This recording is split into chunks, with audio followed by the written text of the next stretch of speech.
Siddhanta Saraswati, after Srila Bhakti Siddhanta Saraswati left Allahabad for Kolkata, Abhay keenly felt responsibility of working on behalf of his spiritual master.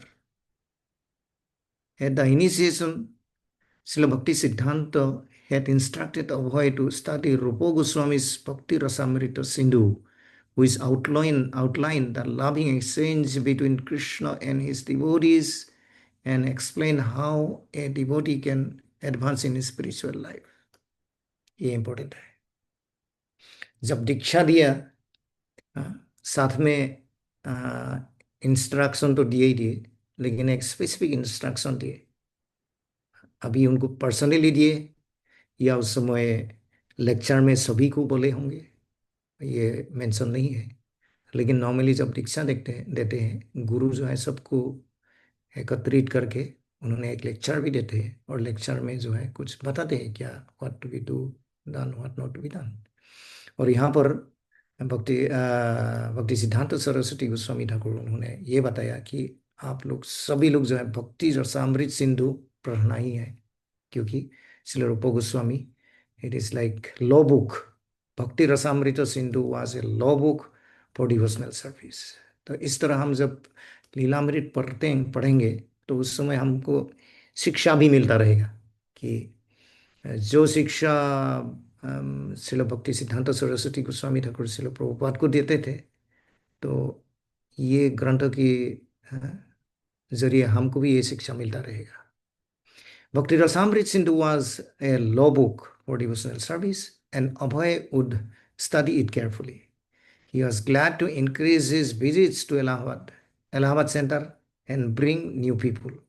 Even at his first meeting with his spiritual master, he had received the instruction to preach the mission of Lord Chaitanya, and now he began steadily and carefully considering how to do so. क्योंकि हमको मालूम है उल्टा दंगा में पहली बार जब श्रील प्रभुपाद मिले थे भक्ति सिद्धांत सरस्वती गोस्वामी ठाकुर से, तभी पहली बार देखते ही बोला कि आप पढ़े लिखे आदमी हैं, लोग हो, आप लोग जो है इंग्लिश लैंग्वेज में पाश्चात्य देश में आपको प्रचार करना चाहिए. कोई आगे पीछे कुछ बात नहीं, तुरंत ऐसे इंस्ट्रक्शन दे दिए. तो आज जो है जब इनिशिएशन हुआ, फिर दूसरा इंस्ट्रक्शन कि आपको जो है भक्ति रसामृत सिंधु थोरली पढ़ना है, और पहला इंस्ट्रक्शन तो है ही है. तो इसलिए दीक्षा के बाद जो है श्रील प्रभुपाद ने उन्होंने अति सीरियसली उनको कंसिडर किया ये दोनों इंस्ट्रक्शन को, और जब भी मठ में जाते थे, मठ में जाना बढ़ा दिया और नया नया लोगों को लाना शुरू किया उन्होंने. Preaching was the responsibility at least as binding as that of home and business. Even in his home, he wanted to engage as far as possible in preaching.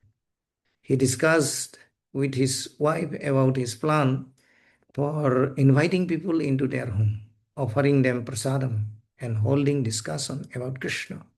She did not share his enthusiasm.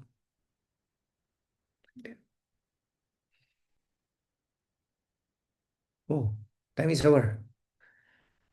So, any comment, any personal or any type of interaction?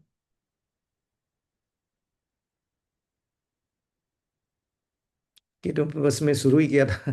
I am so sorry. मुझे लगता है कि आप लोग जैसा होना चाहिए था ऐसा नहीं हुआ लगता है. नहीं प्रभु, हमारे भी हर रात देखते देखते 15 मिनट बीत जाते हैं. बट छोटा छोटा करके पूरा वीक में हम लोग 1 घंटा का सेशन में जितना कवर होता था उतना कवर कर लेते हैं फिर. ओके, तो यस. तो जब धीरे धीरे आप लोग जो है खुद ही, है ना, कोई जल्दीबाजी नहीं, तो खुद ही आप लोग जब फील करने लगेंगे हर व्यक्ति कि ये समय तो बहुत कम है, तो आप लोग बढ़ाना चाहिए इस समय को. 15 मिनट बहुत कम होता है कि नहीं?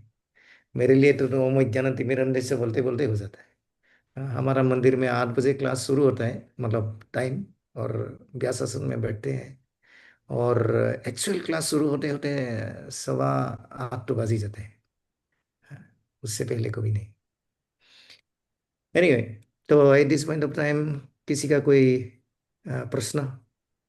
हरे कृष्णा प्रभु जी। हरे प्रणाम। कृष्णा माता जी, कविता माता जी, हरे कृष्ण। जी प्रभु जी, मेरा एक प्रश्न है कि जैसे श्रील भक्ति सिद्धांत सरस्वती ठाकुर महाराज ने जो प्रभुपाद जी से ये कहा कि आप पाश्चात्य देशों में जाके से प्रचार आरंभ करिए। तो हम्म। मतलब इसका कोई बेसिक रीजन था क्या कि वहीं से प्रचार करने के लिए बोला? मतलब वो चाहते तो भारत से भी शुरू कर सकते थे। सबसे पहले तो हमारे अपने देश में भगवान के नाम का प्रचार, तो भगवान का जन्म तो यहीं पे हुआ था।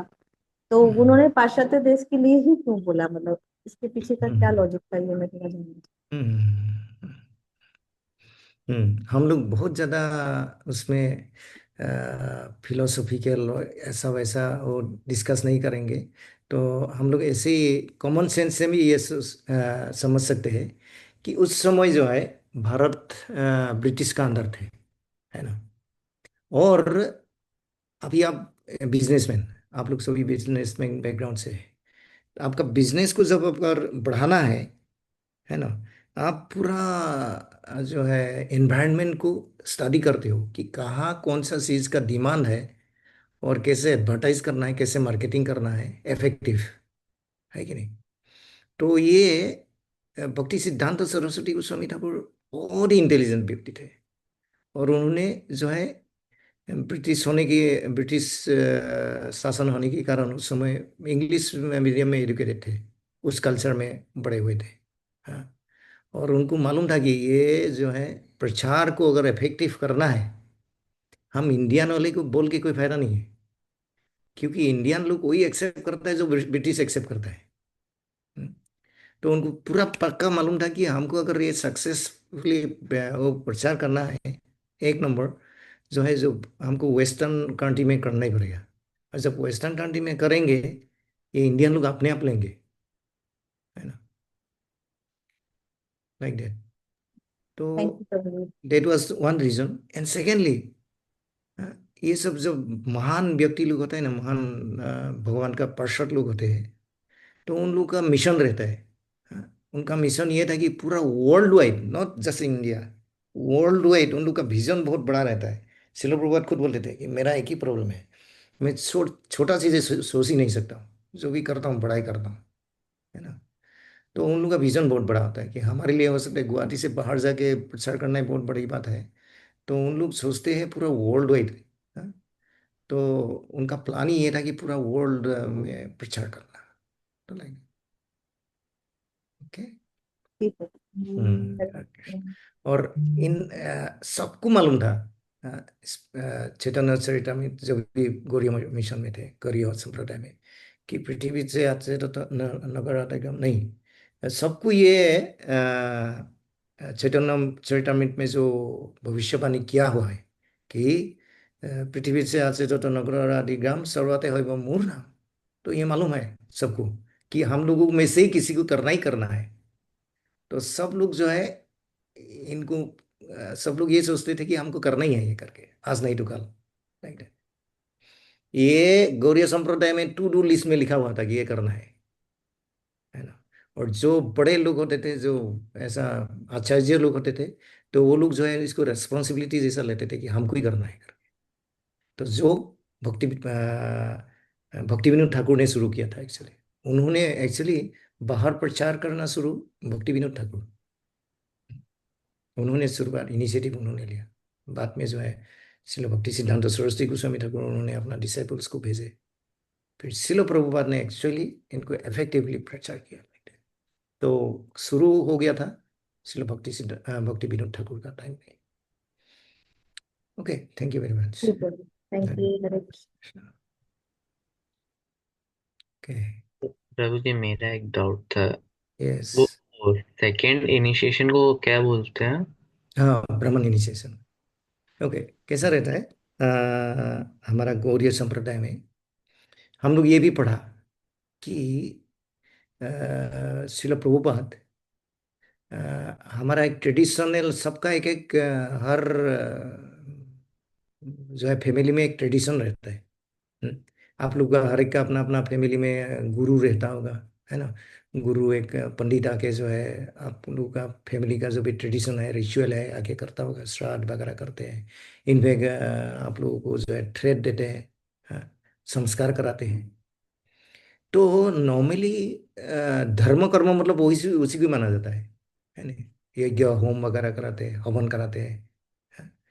तो उसमें क्या प्रॉब्लम है, उसमें धर्म है, स्पिरिचुअलिटी नहीं है। हम्म। और ये जो हमारा वैदिक सभ्यता है, it is not about only धर्म, अध्यात्म है, नॉट ओनली धर्म। तो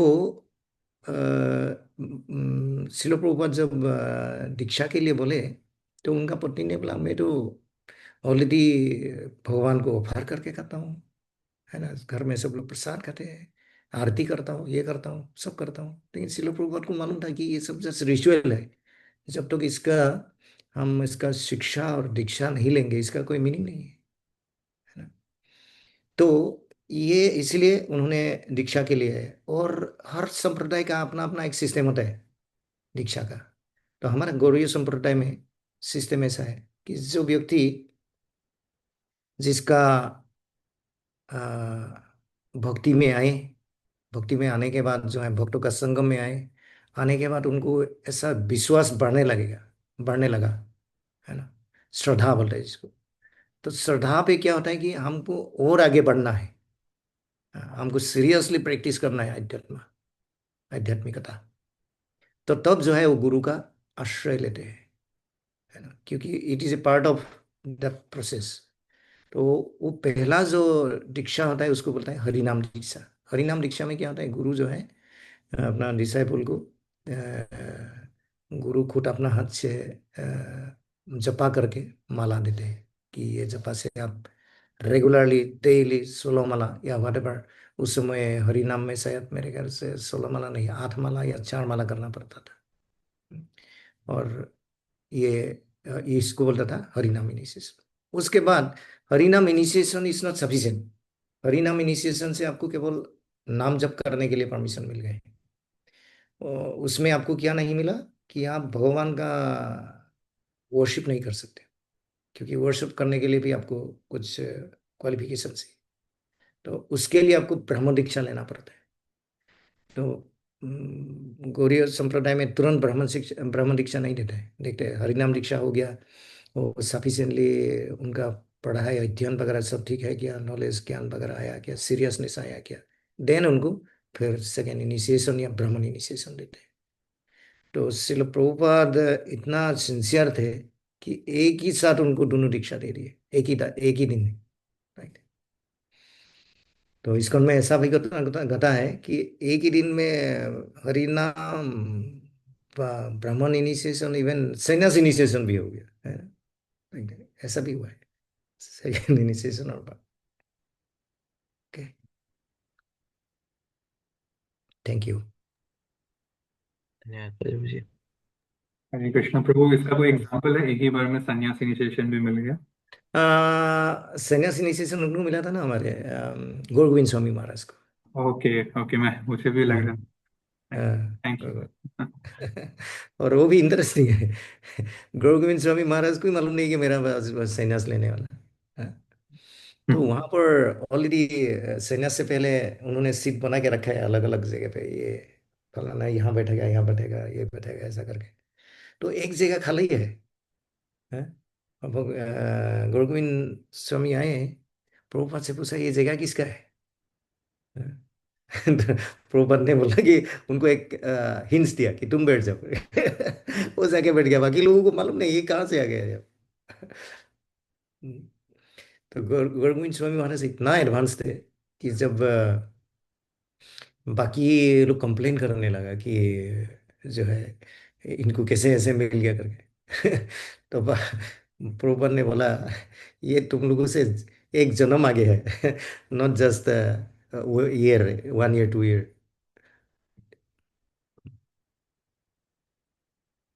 थैंक यू सो मच प्रभु।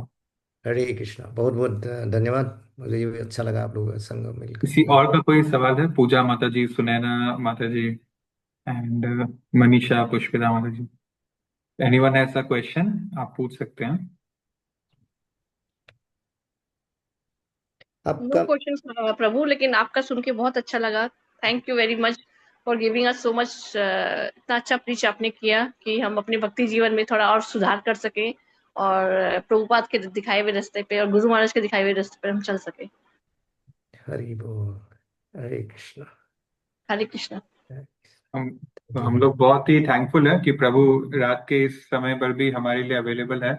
आज उन्होंने हमें समय दिया। कभी कभी भी प्रभु को अगर अपने शेड्यूल में पॉसिबल मिले तो हम जरूर अभी बोल देते हैं कि प्रभु प्लीज एक सेशन लीजिएगा, जब भी आपके लिए पॉसिबल हो। थैंक यू सो मच प्रभु। हमारा टारगेट यही है कि हम यहाँ पर वरिष्ठ वैष्णवों के थ्रू प्रभुपाद के बारे में सुने और उनका मूड एंड मिशन से फेमिलियर हो और ऐसे अपने भक्ति को आगे बढ़े। तो थैंक यू जय। प्रभु, थैंक यू। थैंक आप यू। हम सबको आशीर्वाद दीजिए और हम लोग भी हाँ, प्रभु के लिए एक बार एक साथ हरे कृष्णा महामंत्र चैंट करेंगे। आप लोग सब अनम्यूट कर लीजिए। हरे कृष्णा हरे हरे कृष्णा कृष्णा, हरे कृष्णा, हरे कृष्णा कृष्णा कृष्णा, कृष्णा हरे कृष्णा हरे हरे राम हरे हरे हरे राम राम राम राम राम राम हरे हरे। हरे। हिज जय ग्रेस श्री दामोदर चैतन्य प्रभुपाद प्रभु की की जय। जय। जय। हरे थैंक यू कृष्णा, प्रभु जी, समस्त हरे भक्तवृंद कृष्णा। की जय। Okay, thank you very much. Thank you प्रभु। हरे कृष्णा, प्रणाम। पंचकल्पतरुभ्यश्च कृपा पतितानां पावनेभ्यो वैष्णवेभ्यो वैष्णवेभ्यो नमः। नमो नमः। अनंत कोटि वैष्णववृंद की जय। हरे कृष्णा। हरे कृष्णा प्रभु, थैंक हरि यू। बोल, हरे कृष्णा।